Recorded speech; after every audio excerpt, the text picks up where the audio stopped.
hadn't stopped for 3 days.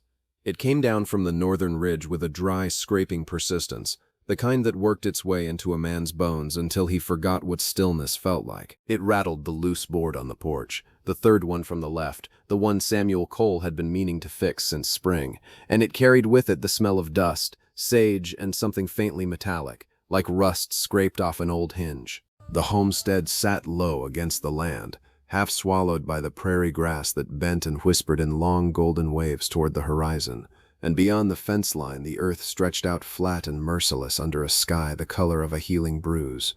Samuel stood at the well, one hand resting on the worn wooden crank, the rope coiled loosely beneath his calloused palm. The bucket at the bottom had a crack in it now, had for a month, and every haul brought up half what it should, the water bleeding out through the seam before he could carry it 20 feet. He hadn't fixed that either. There were a great many things on this rancho that wanted fixing, and Samuel had found, in the 2 years since the fever took Eleanor, that fixing things required a kind of hope he no longer kept in supply. His hands told the story his mouth never would. They were rough now, the skin split at the knuckles in places that never quite healed, stained dark from years of leather and rope and the iron of branding tools. A man's hands were supposed to soften with age, or so his father had told him once, long before either of them had learned otherwise. Samuel's had only hardened, year over year, until they felt more like tools themselves than flesh, instruments built for labor and little else. He looked down at them now, turning them over in the gray morning light, and thought, not for the first time, that they were the hands of a man built only to endure, not to hold. The house behind him sat quiet, too quiet. It had been quiet for 2 years, ever since the small wooden cross had gone up on the rise behind the barn, beneath the lone cottonwood tree that Eleanor used to sit under in the evenings, mending shirts with a needle she held like it was the only certainty left in the world. He still couldn't look at that tree without something in his chest folding inward, the way a fence post buckles under too much weight. He'd thought about cutting it down once. He never did. Some part of him needed it standing, needed to know exactly where the silence lived so he could walk a wide circle around it each day and call that living. He pulled the bucket up, watched the water seep out through the crack and darken the dry earth beneath the well's stone lip, and didn't bother to curse it. There was no use cursing things that simply were what they were. The rope burned faintly against his palm as he set the bucket down, and he straightened, pressing one hand to the small of his back, feeling the particular ache that came from 41 years of a body asked to do more than its share. Out past the fence, the cattle moved in slow, indifferent clusters, heads bowed to graze on grass gone brittle with the dry spell.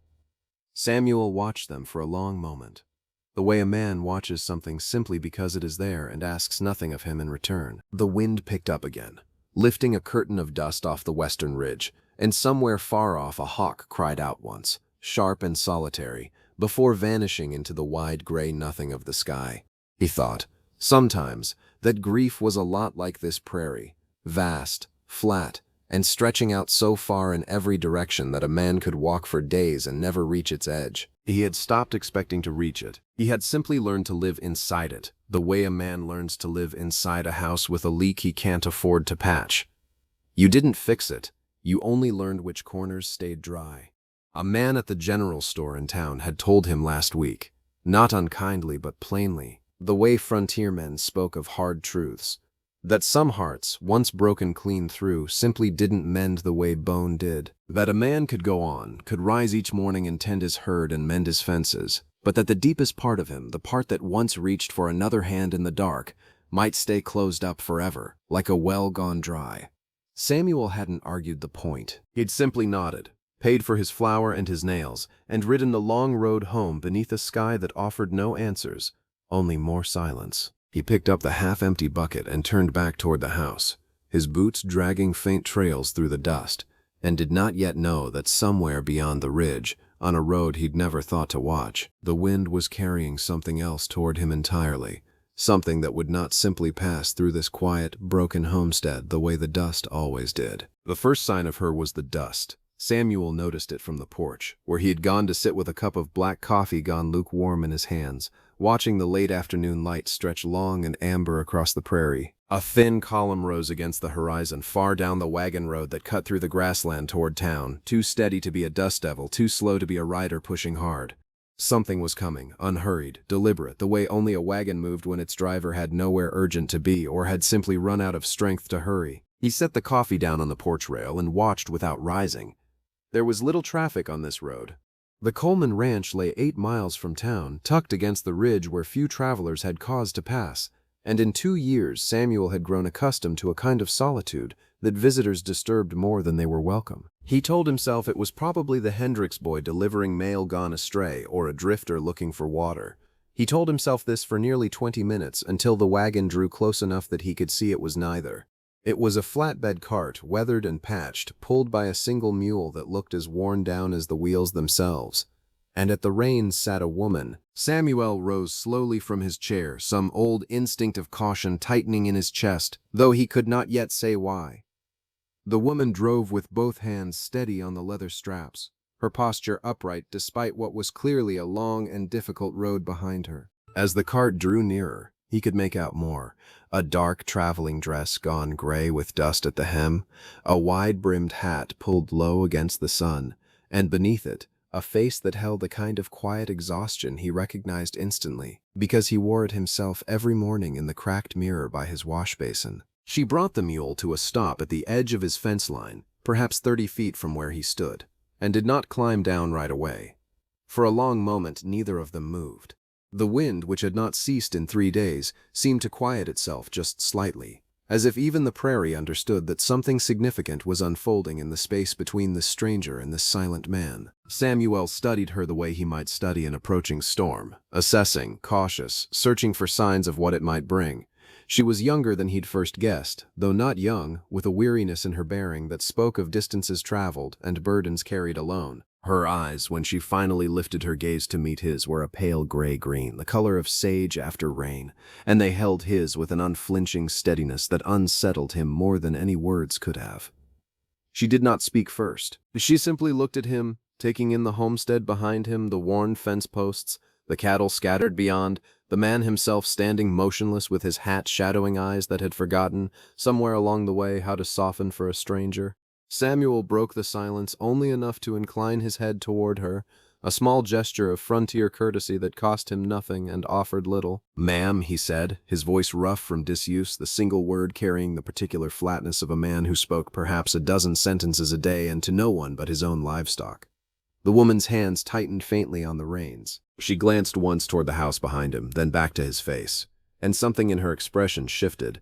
Not quite relief, not quite resolve, but some quiet combination of both, as though she had arrived somewhere she had been bracing herself to reach for a very long time. "I was told," she said finally, her voice low and steady despite the visible exhaustion beneath it, "that the Coleman land might have work for a hired hand, or failing that, a roof a traveler might pay to borrow for a night." Samuel did not answer right away. He simply looked at her a moment longer, taking in the careful way she held herself, the fatigue she could not quite mask, the strange and sudden weight of her presence against a homestead that had known only his own breathing for 2 long years.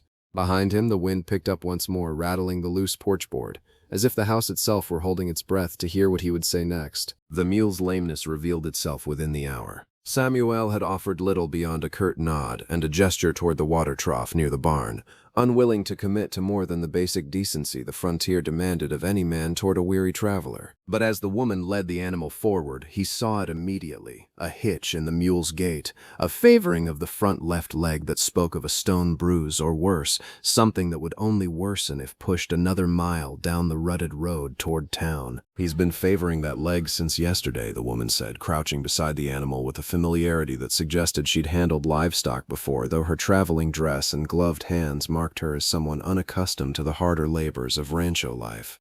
"I'd hoped it would ease with rest, but it hasn't." Samuel approached without invitation, his own boots silent against the packed earth, and knelt opposite her to lift the mule's hoof.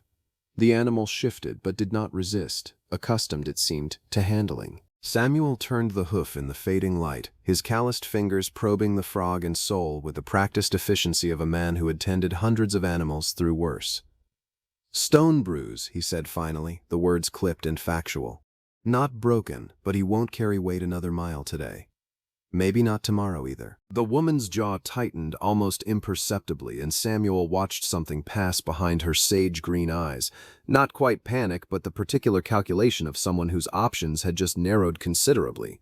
She glanced toward the darkening sky where the last amber light was bleeding into deeper shades of violet along the western ridge, and Samuel understood without being told that she had no other destination within walking distance, and likely no coin to spare for an extended delay. "I see," she said simply, straightening with a composure that seemed hard-won rather than natural. Samuel released the hoof and stood as well, brushing dust from his knees, considering the practical reality the wind had delivered to his doorstep. He was not a man given to charity for its own sake. 2 years of solitary survival had stripped any softness from his dealings with strangers, but neither was he a man who could in good conscience send a woman and a lame animal back onto an empty road as night fell.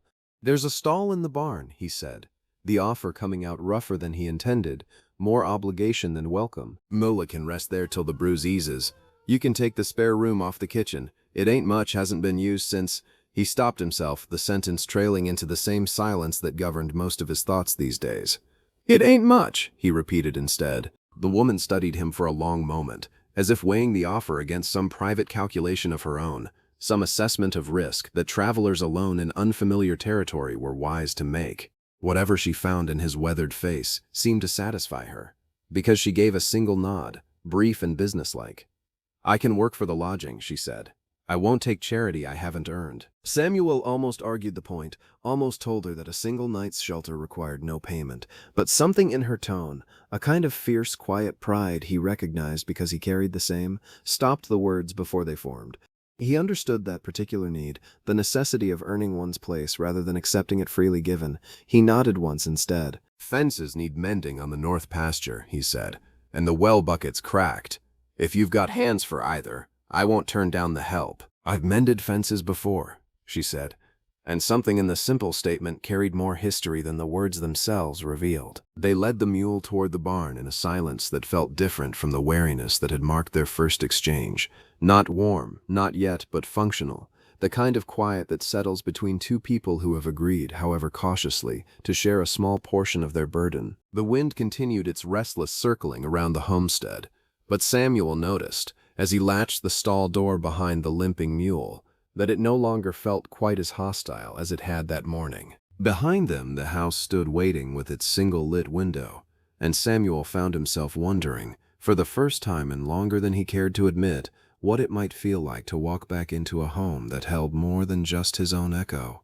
The days that followed settled into a rhythm neither of them had planned, but both seemed to accept without comment. Samuel woke each morning before the sun cleared the eastern ridge, as he had for 2 years, and found that the silence of the kitchen had changed in some subtle way he couldn't quite name. There was coffee already brewing by the time he came in from the barn. The woman, Margaret, she'd offered on the second morning, nothing more, no surname, no history attached to it, standing at the stove with her sleeves rolled to the elbow, her traveling dress exchanged for a simpler one borrowed, she'd explained briefly, from a trunk she carried.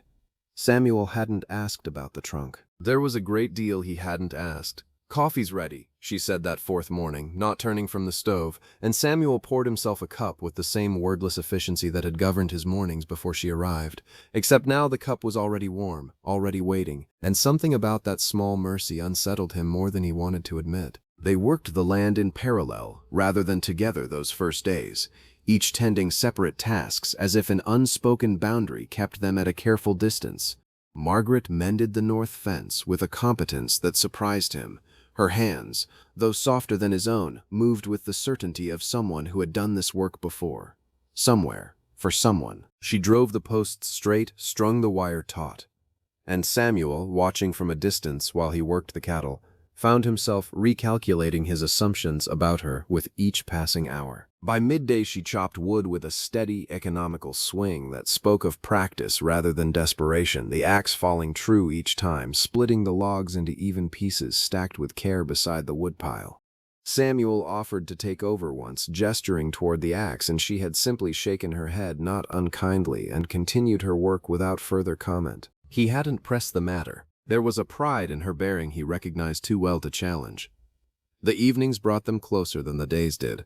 drawn together by simple necessity around the small kitchen table where meals had to be eaten regardless of the distance either preferred to keep. Margaret cooked with whatever the homestead provided: beans, salted pork, the last of the season's dried vegetables, and Samuel found himself, despite his reservations, appreciating the particular comfort of a meal that didn't taste of his own loneliness.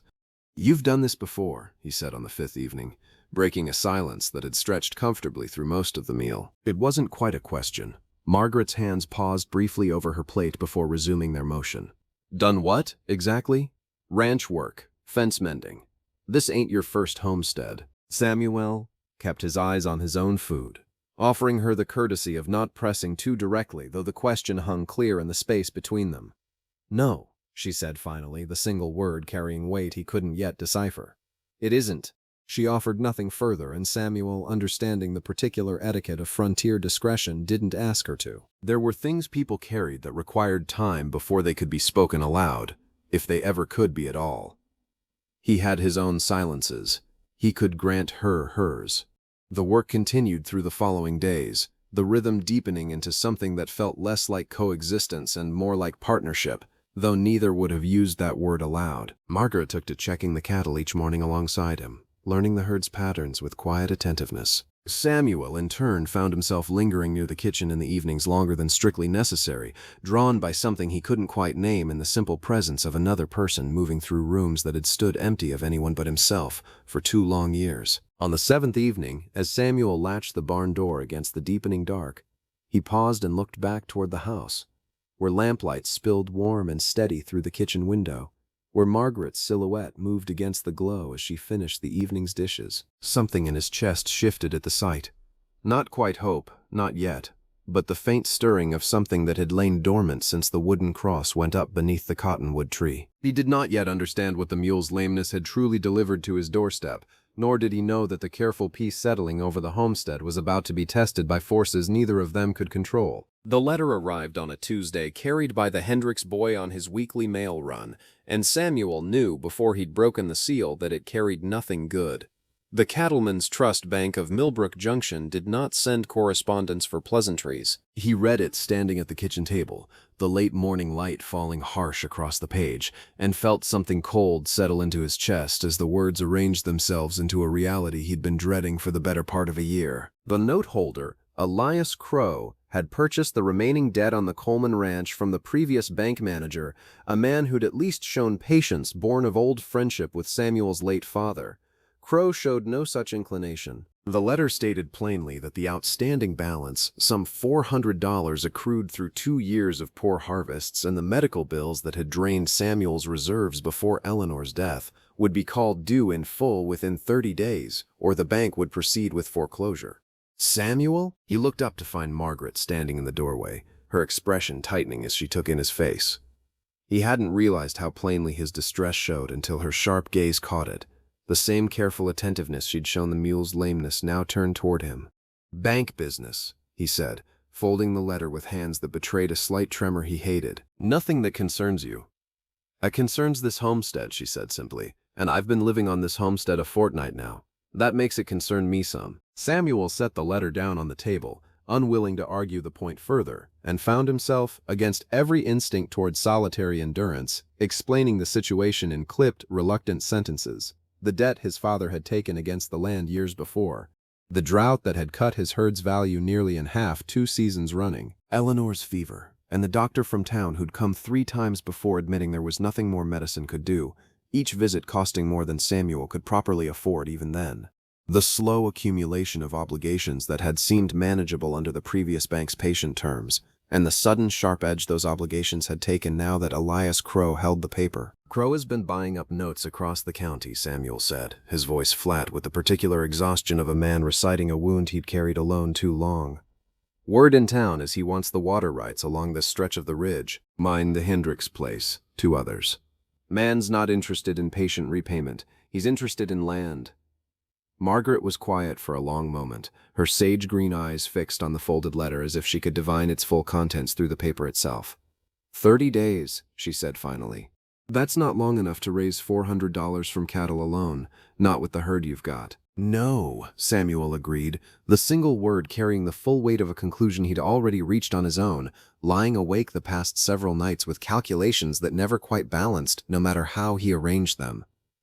It ain't? He expected her to offer some hollow comfort, the kind of empty reassurance strangers gave when they didn't understand the true depth of a problem. Instead, she simply nodded once, her expression settling into something resolute rather than pitying.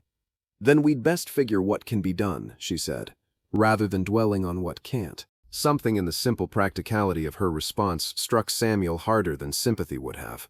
He looked at her properly then, this woman who'd arrived on a lame mule a fortnight ago carrying secrets of her own, and found himself, for the first time since the letter's arrival, feeling less entirely alone with the weight of it. "This ain't your burden to carry," he said, though the words came without conviction, more habit than genuine objection. "Perhaps not," Margaret said, meeting his eyes with the same unflinching steadiness she'd shown that first evening at the fence line. "But I've carried burdens before that weren't mine to carry either, Samuel Cole, and I've learned there's a particular kind of strength in choosing to help shoulder a weight rather than standing aside and watching someone else break beneath it." The wind picked up outside, rattling the loose porch board. And Samuel found himself wondering, not for the first time, what history had taught this woman such hard-won wisdom, and whether 30 days would be enough time to learn the answer before Elias Crow's deadline arrived to claim everything Samuel had left. The discovery came on an ordinary evening, the kind that might have passed unremarked had Samuel not happened to glance up at the precise moment Margaret reached for the kettle. She'd rolled her sleeve back further than usual, the worn fabric catching on the edge of the stove, and in the lamplight Samuel's eye caught on something pale against the inside of her forearm, a scar, old and silvered with time, tracing a thin line from wrist nearly to elbow. It was the kind of mark that told a story without words, the kind a man who'd spent years tending wounded livestock recognized instantly as something deliberate rather than accidental, though he couldn't have said how he knew this with such certainty. Margaret noticed his gaze and pulled the sleeve down quickly, a reflexive motion that spoke of long practice concealing the mark from curious eyes. The silence that followed carried a different weight than their usual companionable quiet, sharper, more guarded, and Samuel understood he'd glimpsed something she'd worked hard to keep hidden. He said nothing immediately, turning his attention back to the harness he'd been mending at the table, giving her the same courtesy of distance he'd have wanted offered to his own scars. The ones that didn't show on skin but lived instead in the particular way he still couldn't look directly at the cottonwood tree behind the barn. It was 3 evenings later, while Margaret hung laundry on the line strung between the porch post and the old oak near the well, that Samuel noticed the second detail, a small tintype photograph that slipped from the pocket of her apron as she reached up to pin a shirt, fluttering to the ground before she could catch it. She retrieved it quickly, but not before Samuel, crossing the yard with an armful of split wood, caught sight of the image, a younger Margaret, perhaps 5 years past, standing beside a man in a dark coat, both of them unsmiling in the formal stiffness the camera demanded. But something in their joined hands suggested an intimacy the photograph's stillness couldn't fully capture. Margaret tucked the tintype away with hands that weren't quite steady, and Samuel, setting his wood down near the chopping block, found himself studying her more carefully than he had since her arrival. Not with suspicion, but with a dawning recognition that the careful composure she carried like armor concealed wounds every bit as deep as his own, perhaps deeper. That evening, as they sat at the kitchen table mending the harness leather between them, the lamplight flickering low, Samuel noticed a third thing he'd somehow overlooked in the busy rhythm of their days together, the particular way Margaret's hand would still sometimes, mid-motion, when her thoughts seemed to carry her somewhere far from the homestead, her eyes fixing on some point beyond the window that held no answers Samuel could see, only the darkness of the prairie night. "You've buried someone," he said quietly, the observation slipping out before he'd fully decided to voice it. It wasn't a question. The particular stillness he recognized in her now matched too closely the stillness he carried himself, the kind that only grief etched into a person's bearing. Margaret's needle paused over the leather strap.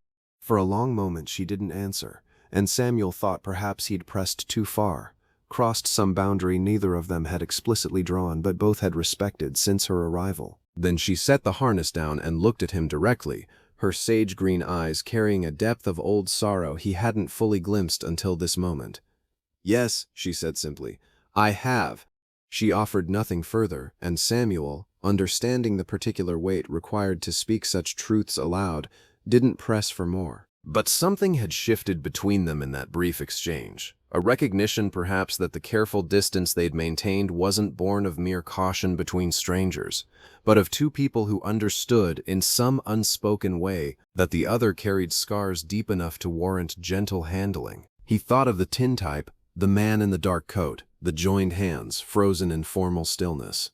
He thought of the scar on her forearm, pale and silvered, telling a story she'd worked hard to keep buried, and he found himself wondering, watching her resume her work with hands that had steadied once more, what particular grief had carried her down that dusty road to his fence line a fortnight ago, and whether the secrets she guarded so carefully might, given enough time and enough trust, finally find their way into words spoken aloud beneath the wide prairie sky. The storm rolled in from the west on the 12th night, dark clouds swallowing the last violet light of dusk until the prairie lay beneath a sky the color of old iron. Samuel had seen the signs all afternoon, the cattle restless and bunching near the lowest pasture, the wind shifting direction twice before settling into a steady push from the mountains, the particular heaviness in the air that any rancher learned to read as surely as scripture. By the time the first thunder rolled across the ridge, he and Margaret had already secured the barn doors and herded the last stragglers into the shelter of the north fence line.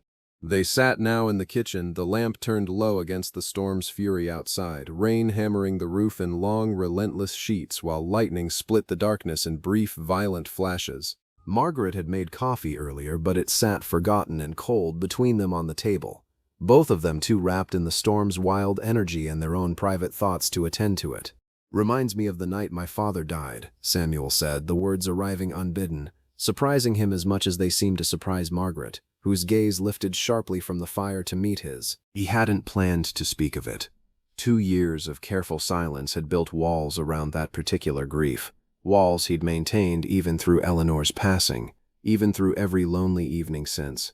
But something about the storm's raw power, the intimacy of shared shelter against its violence, loosened something in his chest that had stayed knotted tight for far too long. "A storm just like this one," he continued, his voice low and rough, eyes fixed on the rain-streaked window rather than on Margaret's face. "He'd gone out to check the cattle, same as I did tonight, except he never made it back to the house. Found him the next morning, thrown from his horse near the creek bed, neck broken clean. I was 19. Took over the ranch that same week, because there wasn't nobody else to do it, and I hadn't the luxury of grieving proper, not with a herd to tend and a mother who'd taken to her bed with the shock of it." Margaret's hand moved across the table, not quite touching his own, but close enough that Samuel felt its warmth in the cool kitchen air. "And your mother," she asked softly, "followed him 8 months later. Heart just gave out," the doctor said, "though I always reckoned it was grief that did it, plain and simple. Some hearts just can't carry that much loss." Samuel paused, his jaw tightening against memories he'd kept buried for over 2 decades. Then Eleanor. Fever took her 2 summers past, quick as anything, here 1 week and gone the next, and I buried her beneath that cottonwood tree out back, because she always favored sitting there in the evenings, mending shirts and watching the sunset. The confession hung in the air between them, raw and unguarded, in a way Samuel hadn't allowed himself to be in longer than he could properly remember. He expected Margaret to offer some words of comfort, the kind people generally reached for in such moments, but instead she simply sat with him in the weight of it, her presence steady and grounding amid the storm's continued fury outside. "I lost my husband 3 years ago," she said finally, her voice carrying the careful control of someone who'd rehearsed this confession many times in private, never quite finding the courage to speak it aloud until now. "Thomas. He was thrown from a wagon during a robbery attempt outside Cheyenne, shot defending what little we had. I watched him bleed out on a dusty road with nothing I could do to save him, and afterward, the men responsible for it left a mark to ensure I'd remember the lesson of staying quiet." Her hand drifted unconsciously to her forearm, to the scar Samuel had glimpsed days before. "I've been moving from town to town ever since, never quite settling, because settling meant remembering, and remembering meant feeling it all over again." Lightning flashed bright through the window, illuminating both their faces for a brief, stark moment, and Samuel saw in Margaret's eyes the same raw grief he carried in his own chest, the same particular exhaustion of a person who'd learned to survive loss without ever truly healing from it. "I reckon," he said quietly, Neither of us much expected to find someone who understood that particular weight. Margaret's hand finally closed over his own, her fingers cool against his calloused skin, and outside the storm raged on, indifferent to the quiet transformation occurring within the small kitchen's lamplit warmth. The morning after the storm broke clear and washed clean, the prairie glistening under sunlight that felt gentler than it had in weeks, as though the violence of the night had somehow scoured the harshness from the air itself. Samuel woke before dawn out of long habit, but lay still a moment longer than usual, listening to the unfamiliar comfort of birdsong drifting through the open window, the distant lowing of cattle settling back into their ordinary rhythms after the storm's disruption. When he came into the kitchen, he found Margaret already awake, standing at the window with a cup of coffee cradled in both hands, watching the sunrise paint the eastern sky in soft shades of rose and gold. She turned at his footsteps and offered him something he hadn't seen from her before, a genuine smile, unguarded and warm, that transformed her tired features into something approaching peace. "Storms passed," she said simply, though the words carried more meaning than the weather alone. They spent that day in a kind of quiet contentment Samuel hadn't experienced since long before Eleanor's passing, the urgent labors of ranch life giving way, for a few precious hours, to something gentler. Margaret suggested they walk the fence line together to assess any storm damage, and Samuel found himself agreeing readily, grateful for an excuse to extend the morning's unexpected ease into the afternoon. They walked slowly along the perimeter of the property, Samuel pointing out landmarks from his childhood, the bend in the creek where his father had taught him to fish, the rocky outcropping where he'd once found an old arrowhead that still sat on his windowsill, a relic of people who'd called this land home long before the Colemans arrived. Margaret listened with genuine interest, asking questions that revealed a curiosity about the land and its history that surprised him, given how carefully she'd guarded her own past. "You love this place," she observed, as they paused near the creek bend, watching water rush clear and swift over smooth stones, swollen from the night's rain. "It's all I've ever known," Samuel admitted. "My father built this homestead from nothing, cleared the land himself, raised the first cattle herd from a handful of cows he'd traded for years of labor on a neighboring ranch. There's something in the soil here that feels like more than just dirt and grass. Feels like history. Feels like family, even when the family's mostly gone now." Margaret was quiet for a moment, her gaze drifting across the landscape with an expression Samuel couldn't quite read. "I had a home once," she said softly. "Smaller than this, but it had that same feeling. Thomas and I built it together our first year married. Nothing fancy, but ours. After he died, I couldn't bear to stay there alone, surrounded by everything we'd planned and never got to finish building." She paused, a faint, sad smile touching her lips. "I sold it for less than it was worth, just to be free of the memories. I've regretted that more than almost anything since." "Would you do differently now?" Samuel asked, genuinely curious, though something in his chest tightened at the implication of her answer. "I think," Margaret said slowly, considering the question with the same careful deliberation she brought to everything, "that running from grief doesn't actually outpace it. It just means you carry it further, into stranger places, without the comfort of familiar ground beneath your feet." She looked at him then, her sage-green eyes holding his with quiet intensity. "I've been running 3 years, Samuel Cole. This is the first place that's felt like it might be worth stopping." The admission hung between them, weighted with implications neither of them seemed quite ready to voice fully, but Samuel felt something shift in his chest nonetheless, a recognition that the careful walls he'd built around his own heart had been quietly eroding since the day a lame mule brought this remarkable woman to his fence line. They continued their walk in comfortable silence after that, the afternoon sun warm on their shoulders, and Samuel found himself, for the first time in 2 long years, genuinely afraid of what he stood to lose should Elias Crow's deadline arrive before he'd found some way to save the homestead. Not merely the land his father had built, but the fragile, precious thing that had begun growing within its walls since Margaret's unexpected arrival. As they turned back toward the house, the cottonwood tree visible on the rise behind the barn, Samuel realized with quiet, startling clarity that he no longer walked this land entirely alone, and that realization carried both profound comfort and a fear sharper than any storm could bring. Elias Crow arrived on the 28th day, 2 days before his own deadline, riding a black gelding flanked by 2 hired men whose holstered pistols spoke more clearly than any words of the banker's intentions. Samuel had been expecting him, in the way a man expects a storm he's watched building on the horizon for hours. But the actual sight of Crow dismounting at his fence line still tightened something cold in his chest. The banker was a narrow man, dressed in a black coat too fine for ranch country, his pale eyes sweeping across the homestead with the calculating assessment of someone already mentally dividing the property into more profitable pieces. "Mr. Cole," Crow said, his voice carrying the smooth, practiced courtesy of a man accustomed to delivering bad news with a pleasant face. "I trust you've given proper consideration to your situation." "I have 2 days left on the note," Samuel said, standing his ground near the porch steps, Margaret appearing in the doorway behind him with quiet, steady presence. "Letter said 30 days. Indeed it did.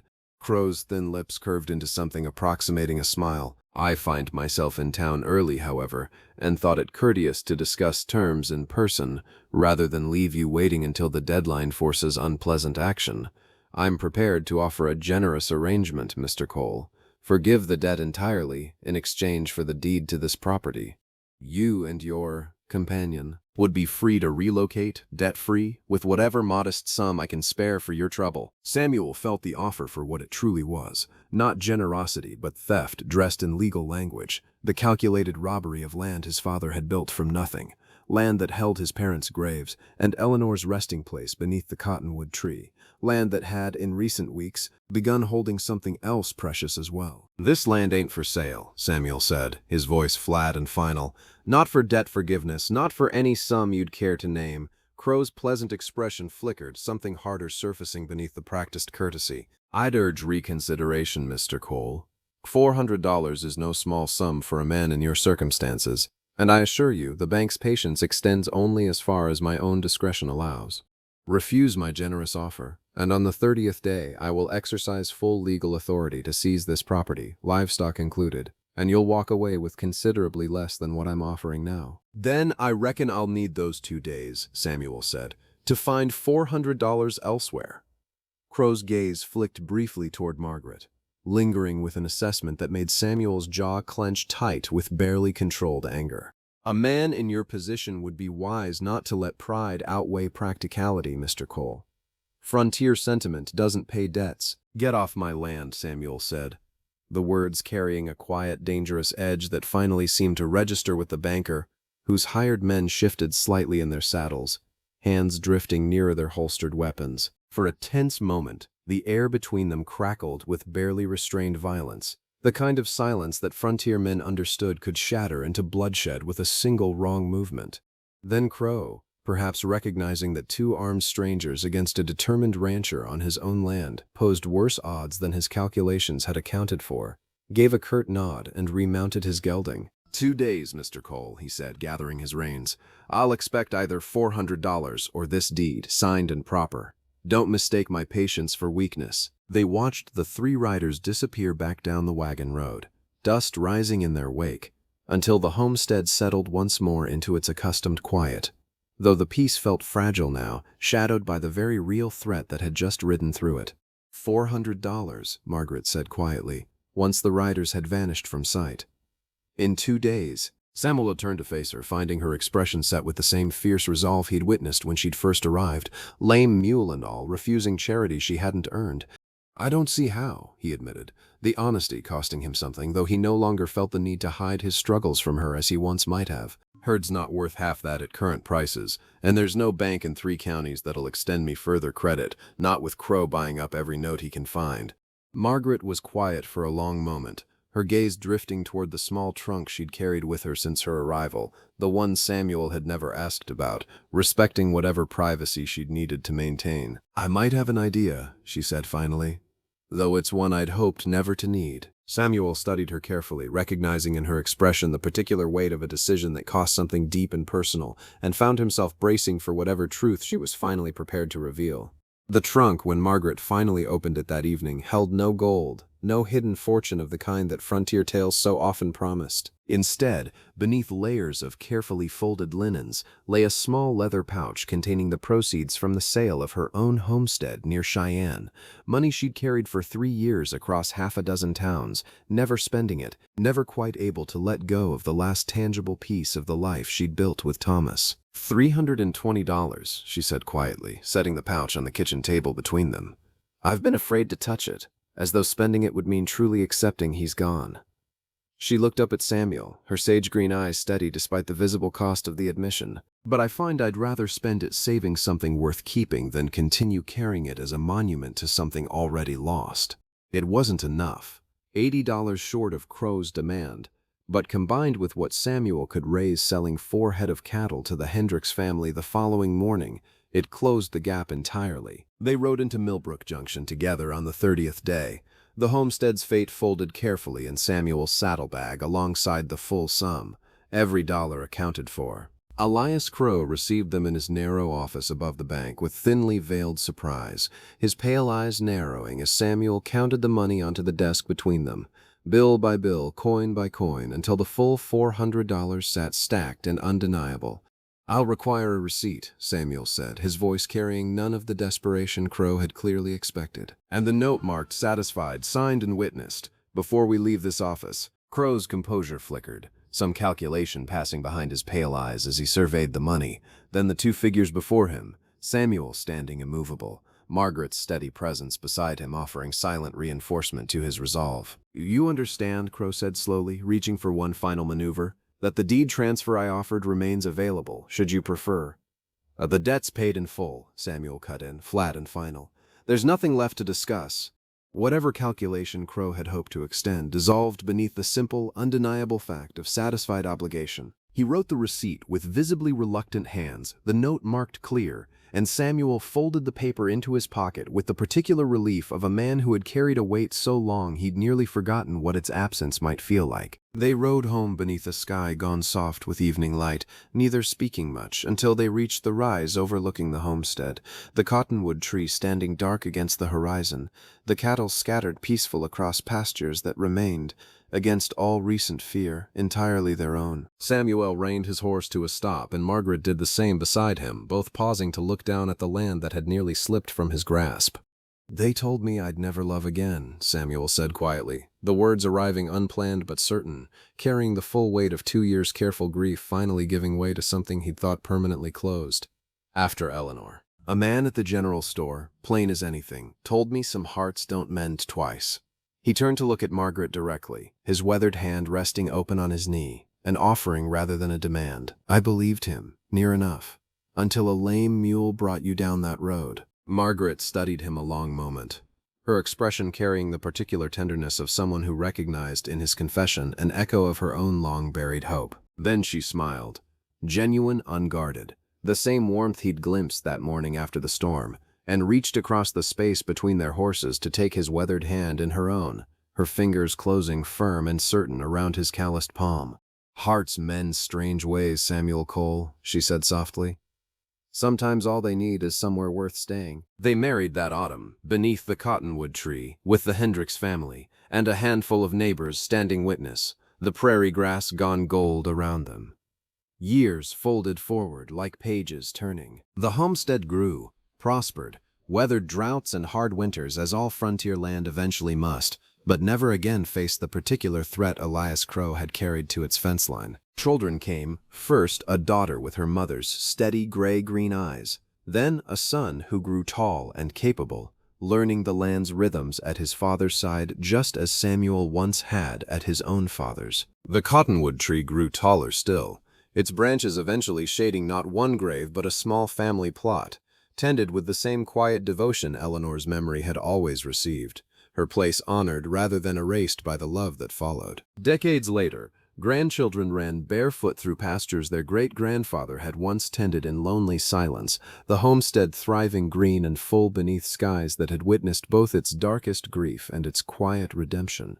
The well had long since been repaired, its water running clear and full, no longer cracked and bleeding into thirsty earth. There is a particular wisdom the frontier taught those who survived it, that endurance is not the absence of breaking, but the choice to mend regardless, to plant new roots in soil once soaked with sorrow, and trust that something green might yet grow there again.